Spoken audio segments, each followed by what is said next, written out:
ذوالفقار علی بھٹو نے ایوب خان کے خلاف بڑی موومنٹ چلائی اور بڑی اسٹرگل کی، پہلے اس کے ساتھ رہا، اسٹرگل کرتا رہا، پھر اسی ایوب خان کے خلاف الیکشن میں بھی کھڑا ہوا، پھر بعد میں وہ جیت گیا۔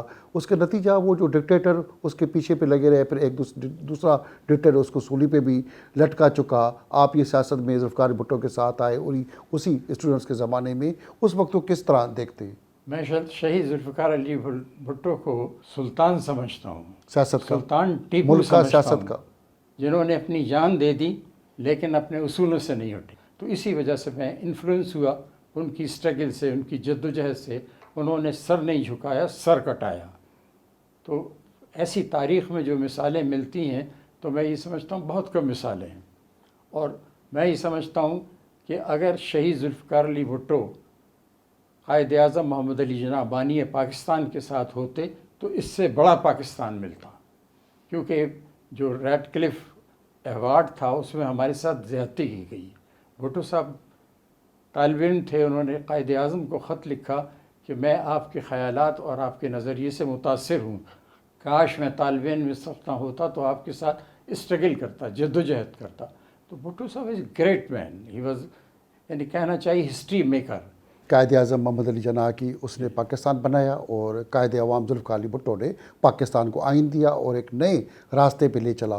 ان کی سیاست قائد اعظم سے قائد عوام تک کی سیاست کے بعد اب تک کی جو سیاست ہے، آپ کہہ رہے ہیں کہ جی آصف زرداری منڈی لائے، تو کیا پاکستان کا جو نظریہ جس نظریے پہ بنا، کیا جس اصولوں پہ بنا، اب اس اصولوں پہ کھڑا ہے یا کہیں اور چلا گیا ہے، یا پاکستان کھپے کا نعرہ لگا کے پاکستانی کھپے بن گیا؟ نہیں، سیدھی بات یہ ہے کہ پاکستان کو بچایا۔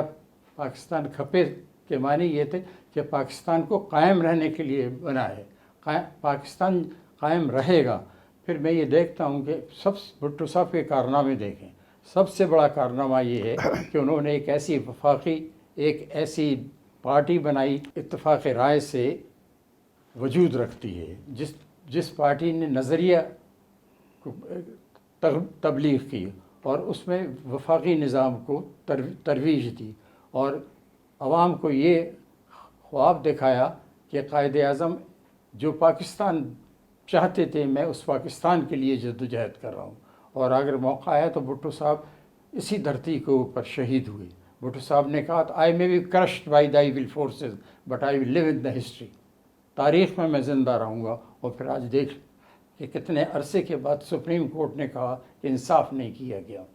انہیں جو شہادت ہوئی اس میں وہ قوتیں کام تھیں جو پاکستان کے خلاف تھیں، جو انٹرنیشنل سطح، بلکہ میرا تو عقیدہ یہ ہے کہ America was the enemy of Pakistan, جس نے شہید ذوالفقار علی بھٹو کو شہادت سے ہمکنار کیا۔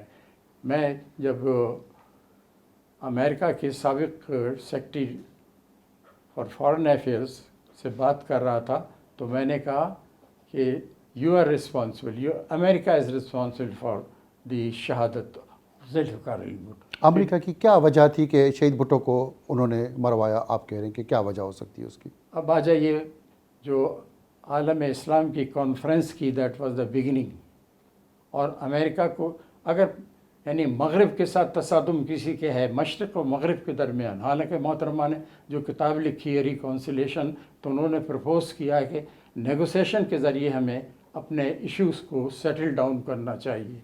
اصل بات یہ ہے کہ وہ کبھی کبھی تاریخ کے طالب علم سے مجھے یہ لگتا ہے کہ جیسے صلیبی جنگوں کے دور میں ہم واپس آ رہے ہیں۔